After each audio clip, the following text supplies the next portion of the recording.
Welcome to the Podski. What? Ooh, yeah. You understand, baby? Dig it? Let me tell you another thing. First name John, last name Baker. Uh-huh. Brother. Hello and welcome to the Podski. I'm your host, the man of 1,000 gimmicks, John Baker, and welcome back for another episode today. Had a lot of detours last week that we'll cover here in a little bit, but before we go any further, just want to say rest in peace, Jay Briscoe, one half of the famous tag team, the Briscoes of Ring of Honor.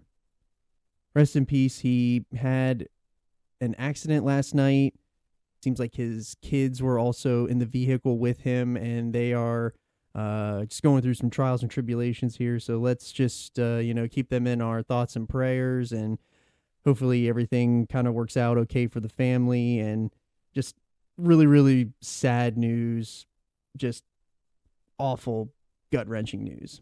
So I just wanted to say rest in peace, Jay Briscoe.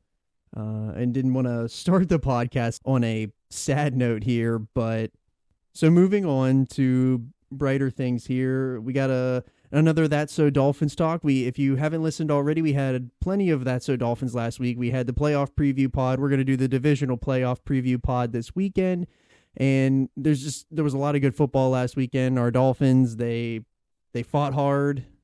They didn't come out on top. The season is over. But that doesn't mean the content's over. So we're going to give you a few more weeks of That's So Dolphins talk, and then we'll get into some off-season things. It's going to die down a little bit on the Dolphins talk. So if you are a Dolphins listener, obviously the season's over, so we're not going to continue to just give you Dolphins talk. We're going to, move on to once the off-season gets kickstarted and rolling, we'll get back into that. So, but speaking of last week, that I already mentioned, there was so much Vince McMahon news that I had to can this episode that we're doing today because there was just way too much that was going on with Vince that we couldn't talk about it. So I put up 3 episodes last week. Technically, I put up 6 episodes from last Sunday to this past Sunday. I had 3 Dolphin shows and 3 wrestling shows. So there was a lot going on here on the Podski last week. Thank you all to whoever tuned in. Thank you all listeners. We're still doing great numbers. Very proud of where we're going. We're growing each and every week. The shows are getting better. Thank you to all of the guests that continuously come on here. They're great, and it's fun to always talk about wrestling and football. So if you want to follow up of kind of what's happening with the Vince stuff, if you've been following along, the only real new news that I have is that there's been 2 class action lawsuits that were filed against Vince for abuse of power, and that's kind of where it stands right now. Vince just keeps pushing his way, and I would assume sooner rather than later, Vince is going to take full control again of this company, and it's a really sad thing to see, especially if you're a wrestling fan. It's nothing that you want to see. So the show that I was supposed to do last week was going to be Triple H's 2002 return. And for those of you that always listen to the show, it's a constant. I am a Triple H stan. I am a mark for Triple H. He's my favorite wrestler. And I really wanted to cover it because it's something that it's one of the biggest returns of all time. And it's a highlight of not of my childhood. This is whenever I got into wrestling. So, and in spirit of Cody Rhodes announcing that he is into the Royal Rumble, and the Royal Rumble is next weekend. We're in Rumble season. We're getting to WrestleMania season. It just felt right. And another thing that kind of, kick-started me into wanting to do this episode was I was browsing Mercari one night, came across a Defining Moments Triple H. And if you are not into the figures or you don't understand the figures, the Defining Moments line is a line that they kind of killed off a few years ago, and because they were launching they were doing the Ultimate Editions, they were doing the Elite 2 packs. There just wasn't really a spot for Defining Moments anymore, even though I would be hard pressed to say that's a total lie. I have no idea why they killed the line. The Defining Moments line is a fantastic line that should have never gone away. But it's been announced that it's coming back this year, and they're going to be ringside exclusives. And I'm very, very excited for that line just because I love the Defining Moments line. The Defining Moments line not only has the Triple H that I purchased here, But there's also a Rock in the $5,000 shirt. There's a Steve Austin in the camo coat when he threw the IC title off the bridge. There's two Undertakers. One Undertaker is from the Survivor Series where he drops from the ceiling. The other one is from WrestleMania 15. I have that one as well. The other one that I actually do have is the Defining Moments Razor Ramon. That's a great figure. It's soon going to be replaced in my collection by the Ultimate Edition. So if you're looking for a Defining Moments Razor, you can find it on Mercari very soon. And it's just a really, really good line. And this figure is kind of a grail figure for me because this is my favorite iteration of Triple H. And it's the only figure that they've ever done of that attire. So, and it's the only head scan. There's a lot of onlys in this particular figure that really makes it special for not only just collectors in general, but collector like myself. Like I try to get just my favorite things about wrestling. So very excited to have this. I didn't get all of the accessories with it. I'm going to piece them together as we go. That also makes the hunt fun. So really, really excited about this figure, and that's really kind of what kickstarted me into getting the itch to talk about this. And if you are already a listener and a follower here on the Podski, we already kind of started this journey with Triple H.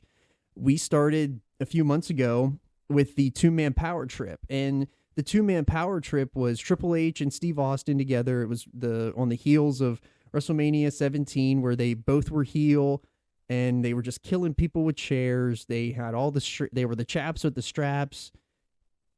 They just were running roughshod over the whole thing. And really what killed the run of the two-man power trip was that Triple H got injured. So this is the only reason why there's a return, because Triple H got injured, and that's what killed the two-man power trip run. And then the whole invasion thing happened. And so we're going to get into it here in a little bit, but that's kind of where we're at. So if you haven't listened to the two-man power trip, it's in the archives. You can go back and listen to it. And that will kind of lead us right into what we're talking about today. That leads us right up to the injury of Triple H and kind of what we did in that episode. I kind of laid out what the power trip was, their run, because it was a really short run of time. And was it as good as what we remember? So if you haven't listened to that already, check it out. I believe it's a good listen.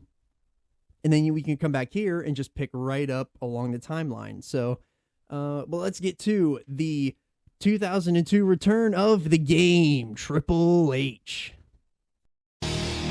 Time to play the game. Time to play the game.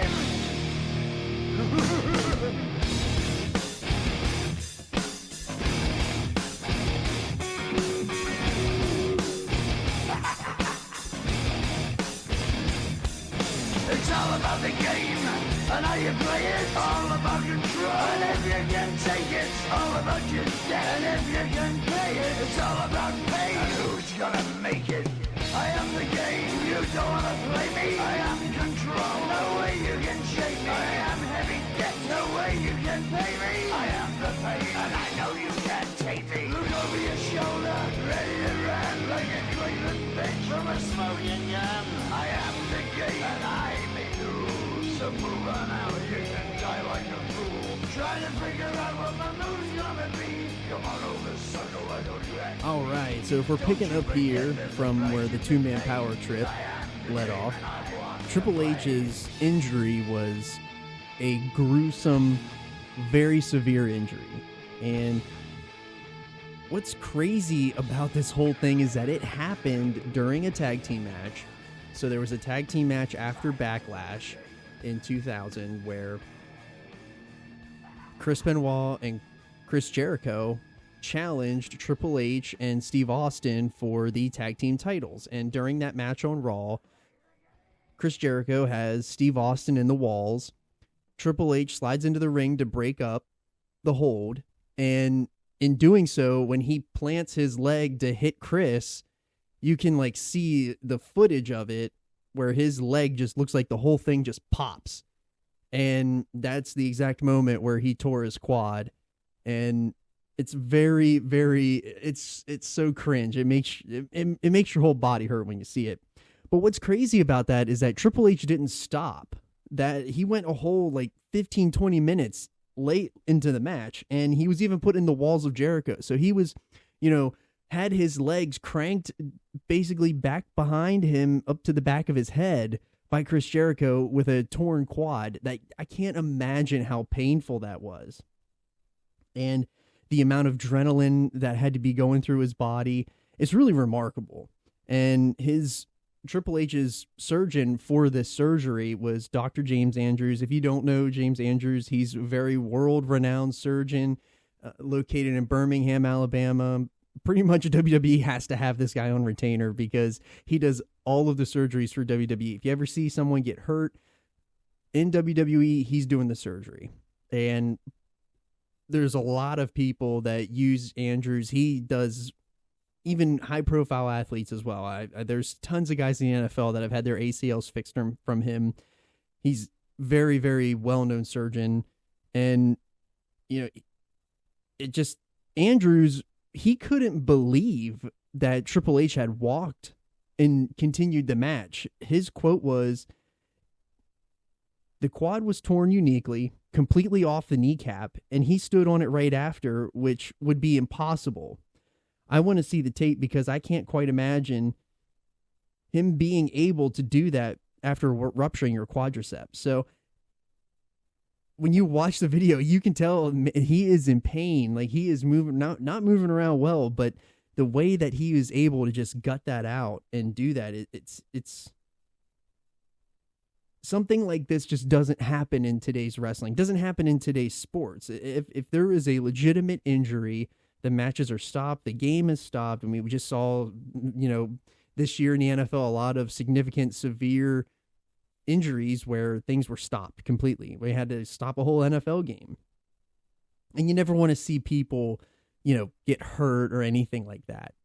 But the mentality to continue to fight through, Triple H was quoted saying it was a badge of honor to continue the match injured.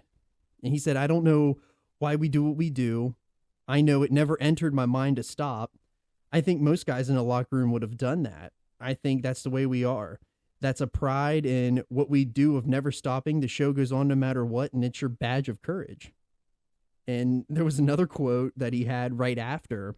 He said, "I made a decision at that point that I was going to finish the match. I would have done that a lot more hurt, and I would have had to be a lot more hurt to not continue." And just the mentality is just, if you know Triple H like later on, this isn't the first time Triple H ever did this. He did it later in the first ever Elimination Chamber.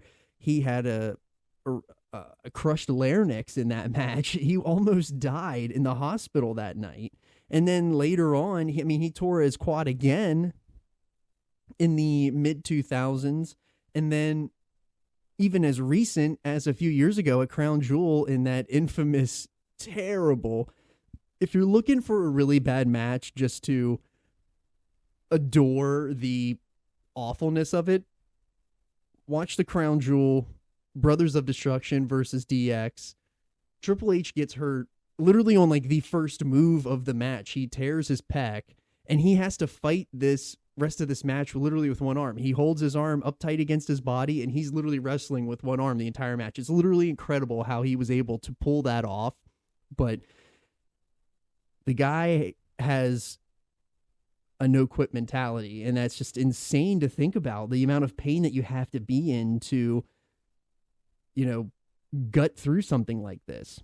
And initially, when he tore his quad, he was told that it would be around a 3 to 5 month injury, that he would be back. And then whenever they got in there to, perform the surgery, it was way worse than what they thought. It had torn completely off the kneecap, and then it rolled up his leg. And it was a significant quad injury. And it was so bad that Triple H, he ended up moving to Birmingham, Alabama, so that he could rehab every day with the doctors that performed the surgery. So he went 9 hours a day, Monday through Friday, and then Saturdays and Sundays, he went half days. The dedication to rehabilitating his leg and getting back to the grind is, again, I don't have any words to describe it. It's insane. I can't imagine rehabbing for that amount of time, and it's quite admirable, like his dedication to the craft. He also described his rehab as a work release prisoner. He was saying that he wakes up, goes to his job, which is rehab all day, and with someone, and if he's lucky, he gets a workout in, but then he just, quote unquote, returns to his cell or his hotel room for the rest of the time. And it's just, it's crazy. Like he didn't leave that spot for 8 months.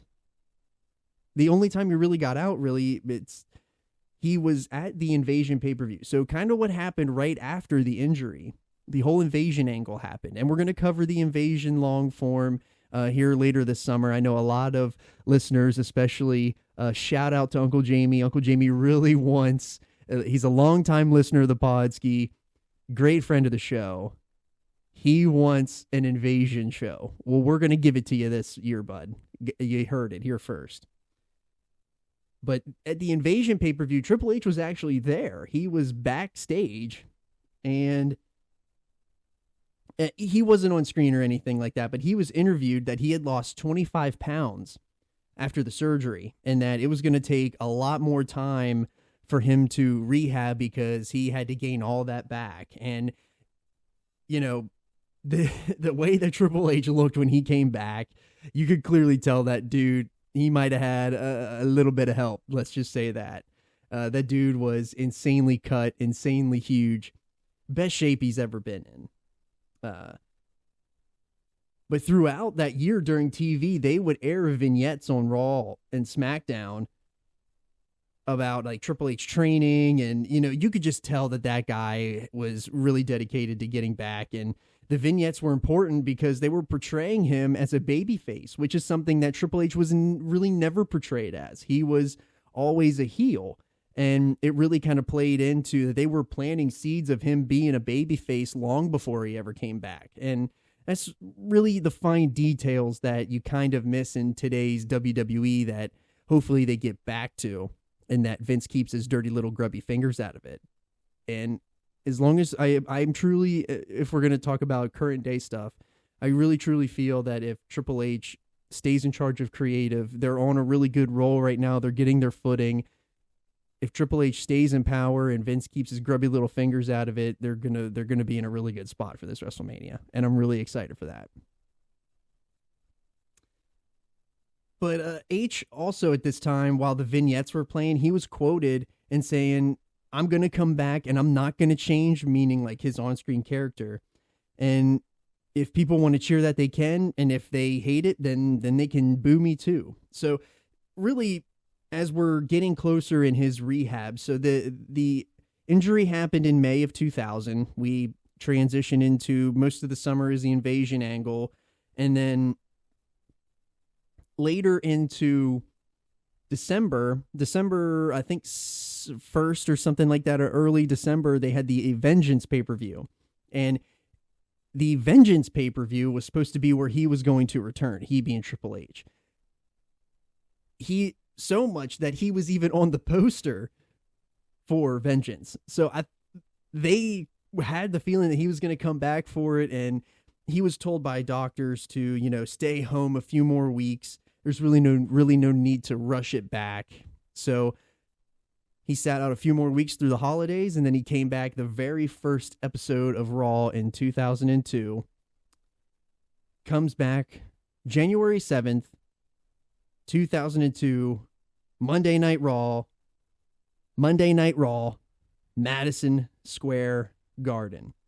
And if you know anything about wrestling, you know that the Garden is the Mecca. It like, if you can get over, they always say you can get over in the Garden, you can get over anywhere.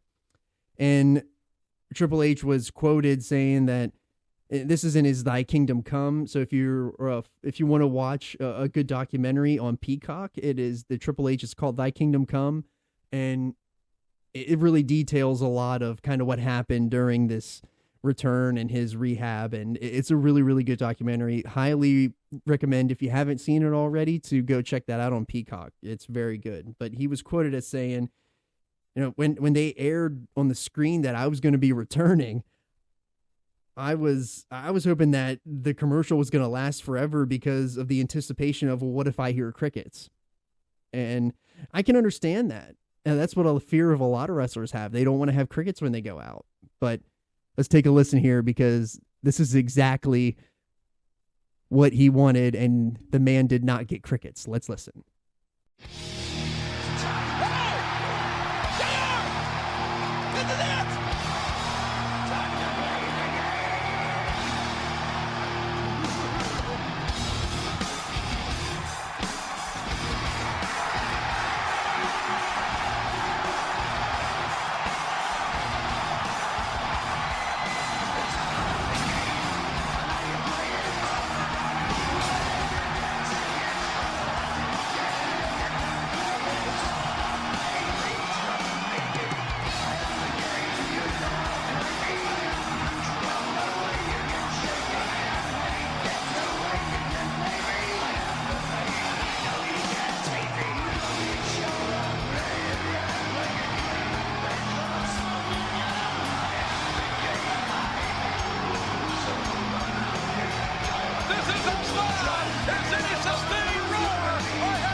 his agenda.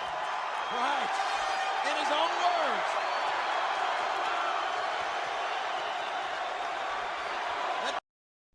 I got goosebumps watching that again. So clearly the fans went nuts. There was no crickets. It's one of the loudest reactions that we've ever seen in wrestling. I think really the only thing that really lines up with it is the CM Punk return in AEW. I don't want to be that guy, but really, I don't think of another one that was louder than that.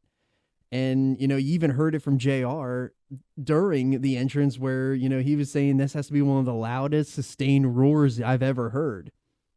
So Hunter said that basically any doubts that he had, they were completely wiped away, and that he had forgotten that he needed to be the ass kicker in the promo and not the babyface, because he felt like the babyface in the moment. And essentially what Hunter goes on to do here, he enters into the Royal Rumble, and then he's instantly interrupted by Kurt Angle. And then Kurt mentions how, well, I won a gold medal with a broken freaking neck. How can you not enter? How have you been gone for 8 months with a torn quad?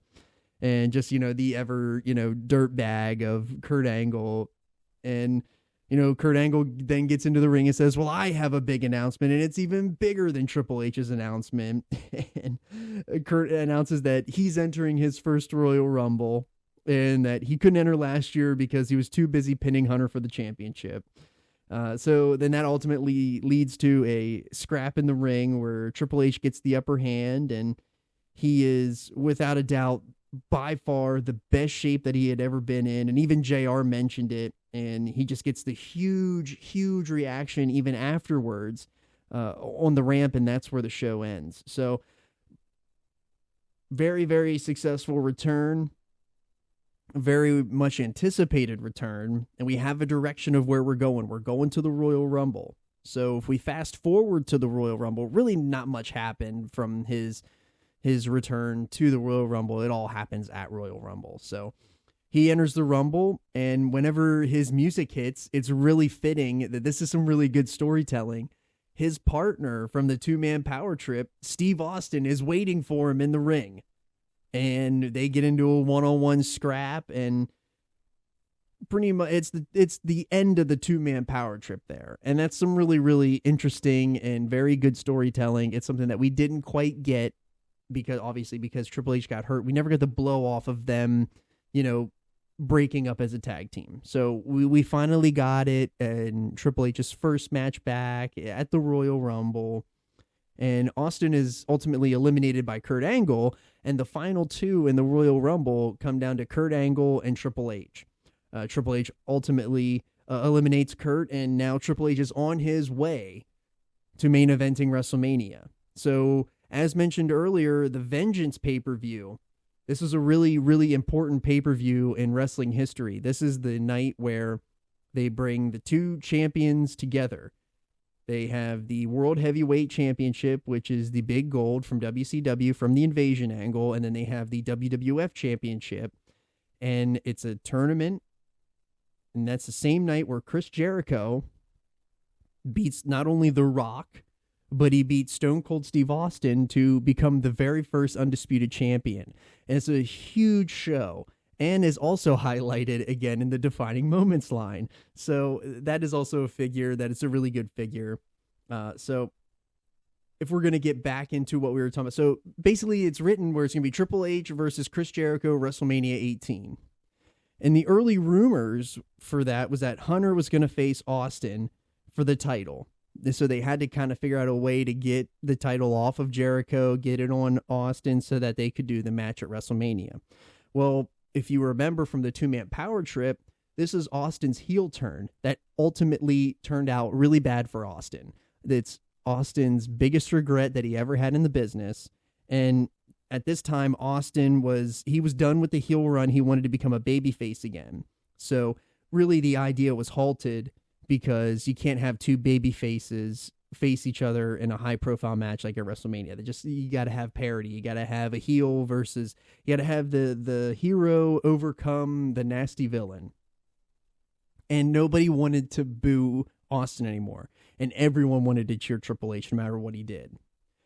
So Jericho, who he said there was a lot of politicking backstage, and he wrote this in his book that there was a lot of politicking backstage to get the recently returning Kevin Nash as the champion, which I'm really glad that that didn't happen, because we all kind of know that NWO return was a big flop, and mainly it was because of the issues that Scott Hall had and all of his demons, rest in peace, Razor.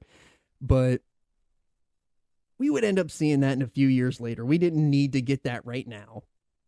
So we'll cover that maybe later, because that's a really interesting one where not only Kevin Nash tears his quad getting into the ring for that match. So that a lot of quad tears we get here in the early 2000s. Honestly, like I said, I'm really glad that didn't happen. Jericho said that, you know, he originally pitched the idea to stay champion, and that he wanted to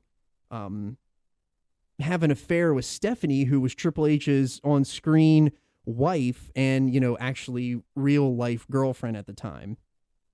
And Triple H shot that entire idea down by saying, you know, Steph would never cheat on him, so it's not a believable story for the viewers, and it would make him look bad. And, you know, honestly, at this time, you know, we were starting to get a lot more information. I don't think that would have mattered. I think the fans at that time, excluding myself because I was literally 9 years old, the fans were starting to figure it out. And if they hadn't figured it out, they figured it out already. So I don't think that would have really, you know, made Triple H look stupid. Everyone knows at this point that it's all jig. It's kayfabe. So, you know, why can't you do that? But what ended up happening was Steph and Chris come together as business associates. Basically, Chris becomes Stephanie's lapdog, and, you know, really kind of, this is where things kind of get a little sideways for this angle. Stephanie faked a pregnancy. Yes, I said that right. Stephanie faked a pregnancy to get Triple H to renew their vows and stay married.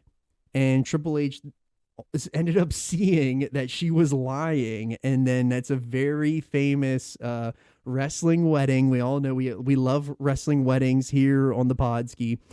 If you ever watch a wrestling wedding, they always end in horror, and something always bad happens. And this is the one where Triple H turned on Stephanie and called her a no good lying, you know, bitch, and just it was a really good angle. But the problem was that it ended up being Triple H versus Steph, not Triple H versus Jericho.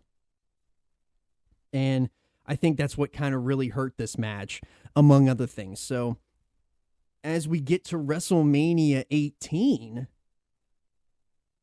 the highlight of that show is Hogan versus Rock. It's the icon versus icon, and it's that match. We all talk about it today. We all know it's a fantastic match. They literally do nothing for 10 minutes, but it's a fantastic match. A great, great, great wrestling moment. But that match completely overshadows the main event, which is Triple H versus Chris Jericho for the world title, for the undisputed title. Rock and Hogan, we all know that, like, as I said, that should have been the main event, but Triple H wanted this crowning moment and he wouldn't allow it, saying that the title has to go on last. And and like we said, this match really suffers because the crowd is so exhausted by the time we get to this point, and they gave everything they had for the Hogan and Rock match. Now, they did put a women's match. Conveniently, they threw a women's match in there to bring the crowd down and give them a second, but they were just so dead from, you know, being so high that they could never obtain the level that they were at before. So anyway, they actually do have a good match. It's a good WrestleMania match. Like, if you can extrapolate the fact that, you know, the crowd is a little dead and, you know, forget what happened right before this, like, it's a really good WrestleMania match. And Triple H ultimately ends up winning. He gets his crowning moment, his story, his culmination, his return is complete with the Undisputed Championship. And he, you know, it just feels a little flat. He ended up giving up the belts to Hogan a month later at Backlash. But, even they were even asked later on, and he said that, why did they not go last? And he said, I wouldn't have minded it, and I don't think Chris would have either, but I think it's not fair to the WWF title not to be the final match. It wouldn't be fair to the past champions, and it's not fair to anyone who desires to hold the title. So, it kind of feels like I'm putting I'm ending on a bad note here, but it's still one of the biggest highlights of the year of 2002. It's one of the biggest highlights in WWE history with the return and in general. And, this launched into the summer of 2002. We have the brand extension. We have SummerSlam 2002, where Triple H, who he was a babyface here, he ultimately reverts back to who he is. He ultimately turns into a heel, and then Shawn Michaels comes back. Triple H turns on his best friend, Shawn Michaels, and they have the unsanctioned match, SummerSlam 2000. It's a fantastic match. I love that match so much. And, this is just right exactly where I was I'm in my wheelhouse here now. This is exactly when I was watching wrestling. I was just loving all of it. So that is going to conclude the Triple H return of 2002. I'm sure we'll dig into the SummerSlam 2002 show at some point. That is a really great show. There's a lot of good things. Rock versus Brock Lesnar, Triple H, and, obviously Shawn Michaels. It's a really, really good show. But make sure you check us out on the Podski, on Twitter at @the_Podski. Check us out on Instagram at @the_Podski. Check us out on Facebook at the Podski with John Baker. We're going to have a lot more content coming. We're going to try to do a Royal Rumble show next week in preparation for the Rumble. And, we're going to do a playoff preview pod for the divisional round tomorrow night. So make sure you're keeping it locked in and you're checking out all the stuff that we're doing here on the Podski. And we will see you next time on the Podski.